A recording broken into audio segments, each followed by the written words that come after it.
उत्तर प्रदेश विधानसभा चुनाव 2022 का बिगुल बज चुका है। सभी राजनीतिक दलों ने अपने अपने तरीके से जनता को लुभाने के लिए प्रयास भी शुरू कर दिए हैं। आज मैं बात करूंगा हरदोई जनपद की सबसे हॉट सीट 156 सदर विधानसभा। हमारे साथ हैं समाजवादी पार्टी से प्रत्याशी अनिल वर्मा जी। किन मुद्दों के लेकर आप जनता के बीच आ रहे हैं? जनता के मान सम्मान और क्षेत्र के विकास के लिए। जो 50 वर्षों में ये क्षेत्र आज भी विकास से कोसों दूर है। इसका विकास कैसे हो, यहाँ के लोगों के दिल से डर कैसे निकले, इसलिए मैं इस विधानसभा क्षेत्र में चुनाव लड़ने के लिए आया हूँ।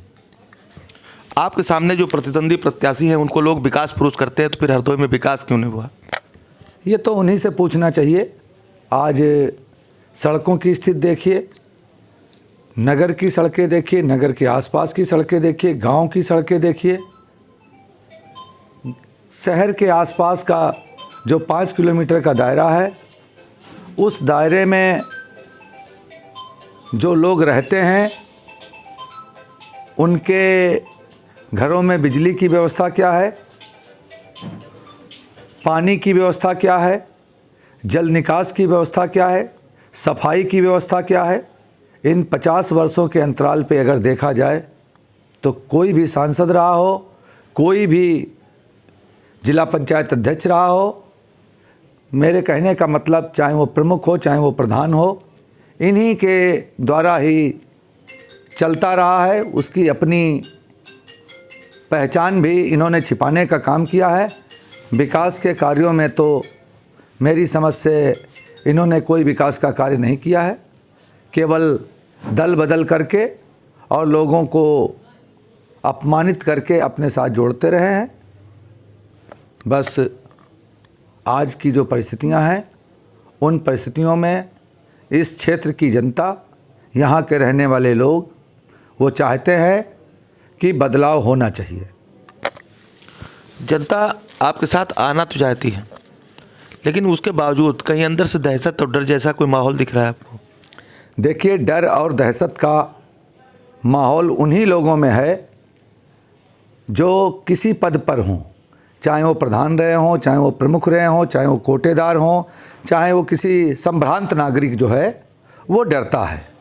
लेकिन जिसको राजनीति से कोई लेना देना नहीं, जिसको उनके दरबार में जाना नहीं है, उसमें कोई डर नहीं है, वो निडर होके हमारे साथ है और खुल करके हमारी मदद कर रहा है। उनको लगा कि उनके साथ जनता नहीं है, उनके साथ भीड़ नहीं है। मेरे ऊपर आचार संहिता उल्लंघन की भी कार्रवाई की गई है। सैकड़ों ऐसे वीडियो वायरल हो रहे हैं जिसमें वो 100-100, 200-200 लोगों को लेकर के घूम रहे हैं। मेरे साथ नगर के भ्रमण में अगर जनता निकल करके साथ में आ गई है तो उसको देख करके इनको लगा कि इतनी भीड़ मेरे साथ तो हो नहीं सकती है, तो इनके ऊपर कार्रवाई करा दी जाए। अगर संविधान के अनुसार, कानून के अनुसार 20 लोग ही भ्रमण कर सकते हैं, तो मुझ पर एक मुकदमा लगा है तो उन पे 100 मुकदमे लगने चाहिए। प्रशासन को इस बात की भी जवाबदेही देनी चाहिए कि भीड़ क्या मेरी भीड़ दिखती है, उनकी भीड़ नहीं दिखती है। हाँ, ये ज़रूर मैं कहता हूँ कि मेरी भीड़ उनसे हर जगह ज़्यादा होती है। अगर वो नियम और कानून के दायरे में रह करके, संविधान के दायरे में रह करके, आचार संहिता के दायरे में रह करके कोई काम करते हैं तो मैं अकेले भी जनता के बीच जाने की क्षमता रखता हूँ, जनता के दिलों में बसना चाहता हूँ, काम कराना चाहता हूँ। नगर में 50 वर्षों के अपने कार्यकाल में इन्होंने पटरी दुकानदारों को, इन्होंने टैक्सी टेम्पो वालों को, रिक्शा वालों को, मतलब हर क्षेत्र के लोगों को केवल ठगने और लूटने का काम किया है। जिनके सामने मैं चुनाव लड़ने के लिए आया हूँ, वो नेता नहीं, वो मैनेजर हैं। मैनेजर क्या कहा जाए, एक प्राइवेट लिमिटेड कंपनी है, उसमें एमडी भी हैं, डायरेक्टर भी हैं और बाकी और नीचे ईटीसी अलग अलग पद हैं। उनकी तुलना लोग खुद कर सकते हैं। मैं ऐसे व्यक्ति को नेता मानने को कदापि तैयार नहीं होता हूँ। मैं जानता हूँ कि वो केवल मैनेजिंग की दम पे एक मैनेजर की तरीके से काम करके वोटों को मैनेज करते हैं। आज क्षेत्र में उन्होंने रुपए पैसा बांटना शुरू किया है, शराब बांटना शुरू की है। क्या वो शराब के मंच से शराब बांटने की बात कहते हैं, शराब बनाने की बात कहते हैं? क्या प्रशासन को इस पे संज्ञान नहीं लेना चाहिए? जो सोशल मीडिया में बातें वायरल हो रही हैं, क्या कार्रवाई नहीं? उस पर तो उन्होंने सफाई भी दी है कि विशेषकर उन्होंने आपके समुदाय से ही बात की है कि शराब बनाओ, शराब बेचो और पुलिस से मैं बात कर लूँगा। कैसे देखते हैं, क्या मैसेज दे रहे हैं समाज को? ये इस समाज में इससे बुरा मैसेज और क्या हो सकता है?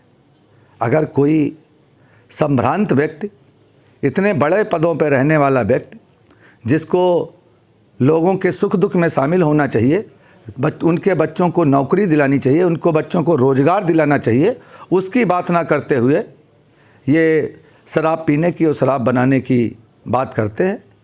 ये मेरी समझ से कोई सभ्य समाज बर्दाश्त करने वाली बात उसको नहीं है। आज बात हरदोई शहर की भी हो जाए। हरदोई शहर में कई ऐसे संभ्रांत परिवार हैं, उन लोगों ने जब इनकी ज्यादती, इनके जुल्म का विरोध करना चाहा, या तो उनकी हत्याएं करवा दी गई, भले ही इनका नाम नहीं है, कोई मतलब नहीं, या तो उनकी हत्याएं करवा दी गई या उस परिवार को इतने दबाव में ले लिया गया कि वो लोग अपना मुंह नहीं खोल पा रहे हैं। अगर 22 के चुनाव में जनता ने आपको अवसर दिया तो कैसे इन लोगों को सम्मान वापस दिलाएंगे? बहुत से लोग ऐसे हैं जिनके नाम लोगों के सामने आ गए हैं, लेकिन हजारों लोग ऐसे हैं जिनका अपमान हुआ है, वो किसी के सामने नहीं आए हैं। वो अपने अपमान का घूंट पी करके शांत होकर के बैठे हैं। जो लोग उनके साथ चल रहे हैं, आज भी उनके साथ हैं, आज भी उनका प्रचार कर रहे हैं, उनको भी कई जगहों पे अपमानित होना पड़ा। लोग जानते हैं, जो उनके साथ रहे हैं वो ज़्यादा बेहतर जान सकते हैं, क्योंकि उन्होंने उसी को अपमानित किया है, उसी को बेइज्जत किया है जो उनके दरबार में गया होगा। किसी के दरवाजे पे आकर के उनकी इतनी हैसियत नहीं कि किसी को वो धमकाएं, लेकिन जो उनके घर जाता है उसको ज़रूर अपमानित करते हैं। मेरी समझ से अभी ये वक्त ऐसा है, इस वक्त में ही लोगों के अपने बदले पूरे किए जा सकते हैं। वोट की चोट से इनको हटा करके हरदोई की सम्मानित जनता का सम्मान वापस दिलाया जा सकता है। विकास भी तभी होगा जब यहाँ पर बदलाव होगा। सदर में एक टीम थी आपके पास जो कि पिछले चुनाव में भरपूर तरीके से आपके साथ रहे, आपके सहयोगी रहे। क्या कारण है इस बार कुछ दूरियां दिख रही? मेरी किसी से दूरी नहीं है। वो टीम जो मेरे साथ थी, जिसकी मैंने मदद की है, वो मेरी मदद कर रहे हैं। मदद के तरीके अलग हो सकते हैं, लेकिन जिस तरीके से वो मेरी मदद कर रहे हैं, वो मदद मेरे लिए बहुत काम की है। और बहुत से ऐसे लोग भी हैं जो दूसरों के साथ दिखेंगे, लेकिन असल में वो मेरा ही काम कर रहे हैं। मुझे किसी से कोई शिकायत नहीं है। मुझे विश्वास है अपने लोगों पे, जो लोग मेरे साथ रहे हैं। मैंने अपने सार्वजनिक जीवन में बहुत लोगों का काम किया है, हजारों लोगों के काम किए हैं बगैर किसी लोभ लालच के, क्योंकि राजनीति में मैं ऐसा व्यक्ति हूँ जिसने अपने परिवार को ना मान करके अपने साथ के लोगों को ही अपना परिवार माना है। मेरे ऊपर अगर किसी की कोई लायबिलिटी है या कोई वो है जो मेरे समर्थक हैं, जो मुझको वोट देते हैं, जो क्षेत्रीय लोग होंगे, उनका मैं भरपूर साथ दे करके, लोगों के सुख दुख में शामिल हो करके लोगों का मान सम्मान बढ़ाने का काम करूँगा। मैं अन्य लोगों की, जो मेरे प्रतिद्वंदी हैं, वो पैसे और बाहुबल में हमसे ज़्यादा हैं, लेकिन जनता की दृष्टि से जो गरीब कमज़ोर की आवाज़ सुनने वालों को देखा जाए, उसमें मैं उनसे 10 गुना बेहतर साबित होता हूँ। तो ये माना जाए आपके पुराने साथियों के दल बदले हो सकते, दिल नहीं बदले? नहीं, दिल तो किसी के नहीं बदलते। कुछ मजबूरियाँ हो सकती हैं, किसी भी का ऐसा वो नहीं है, लेकिन अभी चुनाव काफ़ी वक्त है। धीरे धीरे देखिए चुनाव किस स्पीड में बढ़ता है। अभी तक तो जो भी चुनाव लड़ा गया है, वो चुनाव हमारे गांव गरीब कमज़ोर कार्यकर्ताओं ने ही चुनाव को यहाँ तक ले आए हैं। आज जो लहर बनी हुई है वो एक पार्टी के विरोध के कारण, हमारी पार्टी के राष्ट्रीय अध्यक्ष जी के पिछले कामों को देखते हुए, जो कहते हैं वो करते हैं, उसको देखते हुए, और पुराने जो राजनीतिक परिवार है उसने जनता को क्या दिया है, उनका जनता में इतना घोर विरोध है। मेरी समझ से ऐसे नेता को अपने अंदर गिरोबान के अंदर झांक करके देखना चाहिए। जो उनके साथ में हैं वो भी दुखी हैं। एक गांव की सबसे बड़ी समस्या है इस समय आवारा गोवंश। किसान रात रात भर अपने खेत बचा रहा है जाग जाग के। कैसे निदान दिलाएंगे अगर जनता ने आपको अवसर दिया तो? ये समस्या बड़ी समस्या है। ऐसे ही इससे पहले हम लोग देखते थे एक समस्या और हमारे यहाँ गांव में हुआ करती थी, बनरोज थे। वो उनकी संख्या भी बहुत ज़्यादा होती थी, वो भी फसलों को बहुत नुकसान करते थे। लेकिन उनके निदान के लिए पिछली बार समाजवादी पार्टी की सरकार जब बनी थी, उस कार्यकाल में कृषि अनुसंधान द्वारा जो वैज्ञानिक तरीके से होते हैं उससे अपना करके कुछ टीकों का ऐसा विकास किया गया कि जो उनकी वंश की वृद्धि जो होती थी वो रुकी है। ये वैज्ञानिक युग है। गाय, सांड, इनकी समस्या को वैज्ञानिक तरीके से निदान किया जा सकता है। इनके लिए, इनके संवर्धन के लिए अच्छी गौशालाएं बनाई जा सकती हैं, उनसे बहुत से काम लिए जा सकते थे। भारतीय जनता पार्टी ने गाय को माता माना, गाय को माता बताते हैं, लेकिन उनके साथ जो हो रहा है वो इतना विभत्स है, इतना अमानवीय है। गाय जिनको माता मानते हैं हम लोग, वो तारों से कट रही हैं, कीड़े पड़ जाते हैं, खून बहता है। जिस दिन देख लेते हैं ऐसी कोई चीज़ तो खाना खाने का मन नहीं होता है। इन लोगों को जो इन्होंने पाप किए हैं वो मेरी समझ से ये गौ माता का पाप, गाय का पाप इस चुनाव में इनको लगने जा रहा है। इन्होंने उसका संरक्षण नहीं किया, इन्होंने उनके लिए कोई काम नहीं किया, दूसरों के ऊपर अपनी जिम्मेदारी थोपने का काम किया है। अगर पार्टी के जो बड़े नेता हैं, बड़े लोग हैं, ये अपनी गौशालाएं खोल लेते, छोटा कार्यकर्ता, बड़ा कार्यकर्ता, पदाधिकारी, कोई 2 गाय पालता, कोई 5 पालता, कोई 10 पालता, पाल करके अपना उसका वो भी कर सकते थे। या जो गौशालाएं बनी हैं उनमें इन्हीं को वो किया जाता। लेकिन ये अधिकतर लोग बेईमानी का काम करते रहे हैं। इनकी एक भी योजना धरातल पे नहीं दिख रही है जो इन्होंने काम किया हो। बाकी सरकारों के तो काम आप देख सकते हैं, इनका काम केवल समाचार पत्रों में और टीवी और न्यूज़ चैनलों में ही दिखाई पड़ता है। ज़मीन पे कोई भी काम नहीं दिखाई पड़ता है। 2022 के चुनाव में आपका प्रतिद्वंदी प्रत्याशी कौन है और आपके द्वारा कौन सा रोड मैप बनाया गया है? अगर जनता ने आपको अवसर दिया तो किस तरीके से विकास करेंगे? देखिए, क्षेत्र में जब टहल रहे हैं, पहले तो मैंने सोचा यहाँ का काम बहुत अच्छा रहा होगा, बहुत कुछ काम हमें करना नहीं होगा। थोड़ा काम दिमाग में था कि हरदोई नगर में जाम की समस्या है, जल निकास की समस्या है, ड्रेनेज की समस्या यहाँ बहुत ख़राब है। 50 वर्षों में पानी निकास पे कोई कार्रवाई नहीं की गई, कोई काम नहीं किए गए। तालाबों पे कब्जा हो गया, ज़मीनों पे कब्जा हो गया। जैसे मैंने कहा, ये प्राइवेट लिमिटेड कंपनी है, इसके अलग अलग एमडी और डायरेक्टर और मैनेजर सब अलग अलग हैं। सबका अलग अलग काम है कि ज़मीन पे लूट कौन करेगा, मोरंग गिट्टी पे लूट कौन करेगा, नगर पालिका में जो काम होगा ये कौन करेगा, जिला पंचायत की लूट कौन करेगा। पहली बात तो मुझे इन सब पे अंकुश लगाना है।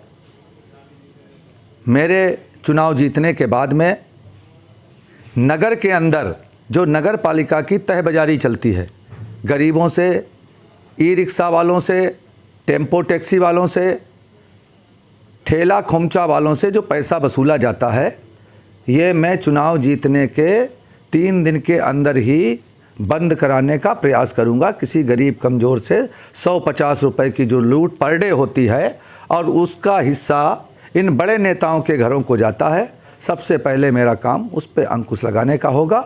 इससे पहले मैं केवल कहने की बात नहीं है, मैं बालामऊ से विधायक रहा, वहाँ 2 नगर पंचायतें पड़ती थीं, दोनों में ये कार्रवाई होती थी।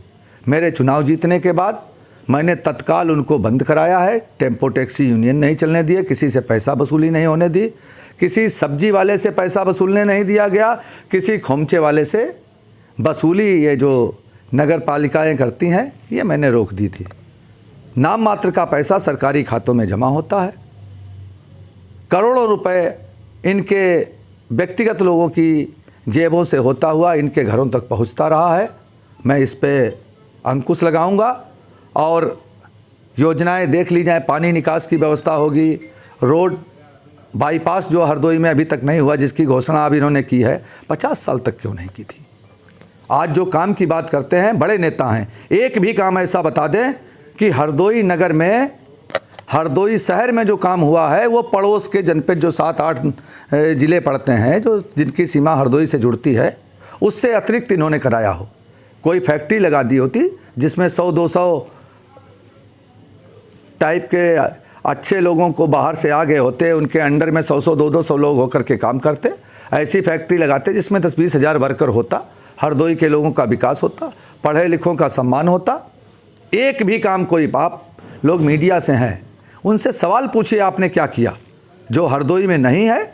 जब राजनीतिक लोगों की सत्ता इनकी कमज़ोर हुई है हरदोई में, उस समय जो भी जिलाधिकारी रहा उसने चाहे वो तालाब बनाए हो, चाहे सौंदर्यीकरण कराया हो, चाहे रोडों का विकास कराया हो, चाहे 25 साल 30 साल पहले एक डीएम साहब आए थे, रामचरण श्रीवास्तव जी शायद थे, उन्होंने विकास कार्य किया था। एक अभी डीएम साहब इससे पहले जो थे, उनकी कलम जब फ्री हुई है तब हरदोई में विकास दिखे हैं, और जब तक कलम किसी के कब्जे में रही है अधिकारियों की, तब तक हरदोई में कोई विकास नहीं हुआ है, केवल पैसा जेबों को गया है। क्या शहर के अंदर की रोडों की आप बात करेंगे? आर कॉलेज जो उनके समर्थक बहुत बीजेपी के बहुत बड़े वो हैं, उस रोड पे चले जाइए, उनसे पूछिए आप किस उससे इनकी मदद कर रहे हैं। आप बताइए आपकी सड़क की हालत क्या है? 2-2 फीट गहरे गड्ढे हैं, सड़क कहीं नहीं है। नगर की और कई सड़कें हैं। सर, सरकार ने दावा भी किया था 5 साल पहले जब बीजेपी गवर्नमेंट आई थी, तो उन्होंने दावा किया था पूरे प्रदेश की सड़कों को गड्ढा मुक्त बनाएंगे। हम सदर विधानसभा की बात कर लें, ग्रामीण क्षेत्रों की जो सड़कें हैं ज़्यादातर जर्जर हैं। कुछ हिस्सा इस क्षेत्र का करीब 60-65% हिस्सा हमारे पुराने क्षेत्र का आता है। मैं 2002 से 2007 में वहाँ विधायक रहा। जितनी सड़कें मैंने वहाँ बनाई, गाँवों को बिजली मैंने दी, जो सड़कें मैंने आज से 17 साल 18 साल 20 साल पहले जिन पे काम किया था, 17-18 साल पहले सड़कें जो बनवाई थी, उन सड़कों की मरम्मत भी श्रीमान जी नहीं करा पाए हैं। सैकड़ों गांव को हमने सड़कों से जोड़ा, उन गांव की सड़कों की मरम्मत ये करा देते, तब भी जनता कम से कम खुश होने का काम करती। पैसा आता रहा है, ऐसा नहीं है कि सरकार के पास पैसा नहीं है, सरकार के पास पैसा भरपूर है, लेकिन लोगों की, नेताओं की काम करने की मानसिकता नहीं रही है। उस समय आज से 15 और 20 साल पहले जब मैं विधायक था, उस क्षेत्र के गाँव में मैं जाता हूँ तो मैं ऐसे ऐसे गांव देख करके आए। मैंने पूछा कि 5 साल में इस गांव में मैंने कितने हैंड पाइप दिए। एक गांव ने बताया 17 हैंड पाइप दिए, किसी ने कहा 14 हैंड पाइप दिए, किसी ने कहा 25 हैंड पाइप दिए एक गाँव में। और मैंने पूछा मेरे जाने के बाद कितने हैंड पाइप आए हैं 15 सालों में।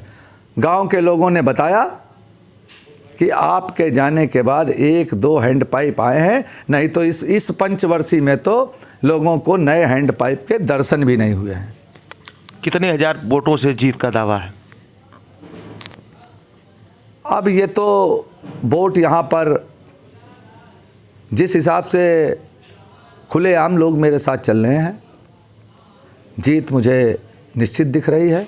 जो लोग दबाव में हैं, अपने अंतरात्मा की आवाज़ से वोट देंगे, स्वतंत्र होकर के वोट देंगे, तो जीत का अंतर, इतना बड़ा अंतर मुझे दिखाई पड़ रहा है। पिछली बार मैं चुनाव जीता था तो सबसे कम वोटों से जीतने वालों में मैं था। 5 सबसे कम उत्तर प्रदेश के जो विधायक जीते थे उसमें मेरा नाम बॉक्स में छपता था कि ये सबसे कम वोटों से चुनाव जीते हैं। इस बार मुझे उम्मीद है हरदोई की जनता मुझे फिर उसी बॉक्स में छपवाने का काम करेगी और इस बार वो बॉक्स सबसे अधिक वोटों से जीतने वाले 5 लोगों में मेरा होना चाहिए। ये मुझे अपने ऊपर पूर्ण विश्वास है, क्योंकि मैं सार्वजनिक जीवन में ईमानदारी से काम करता हूँ। 52 वर्ष की उम्र में मैंने कभी पान नहीं खाया, कभी बीड़ी सिगरेट नहीं पी, कभी शराब नहीं पी, 2 व्यसनों से मैं दूर रहा। इतने वर्षों के राजनीतिक जीवन के बाद भी मुझ पे कभी 107-16 भी नहीं चली। पहली बार मुझ पर ये आचार संहिता, आदर्श आचार संहिता उल्लंघन का और कोविड उल्लंघन के केस में FIR हुई है। एक वो हुई कि आपके होर्डिंग लगी थी 5-6, उसमें भी आ गई। तो सब लोग जानते हैं मेरा जीवन क्या है। मैंने कभी किसी को गाली नहीं दी, कभी किसी को थप्पड़ नहीं मारा। राजनीतिक जीवन आज से 30 वर्ष पहले मैंने डिग्री कॉलेज के छात्र संघ के अध्यक्ष से शुरू किया था। उसके बावजूद भी एक व्यक्ति ऐसा नहीं आ सकता है जो कहे अनिल वर्मा ने मेरा अपमान किया होगा, मुझे सम्मान नहीं दिया होगा। मैंने भूल से भले या धोखे से भले हमारे नाम का किसी ने इस्तेमाल कर लिया हो, और मैं 20 वर्षों में 2 बार विधायक हुआ हूँ। 1 बार विधायक बनने के बाद 1 बार भी मैं चुनाव नहीं हारा हूँ। केवल मैं चुनाव नहीं लड़ा हूँ तो उसमें भी मेरा अपना ही वो है, क्योंकि मैं पार्टी नहीं मैंने बदली।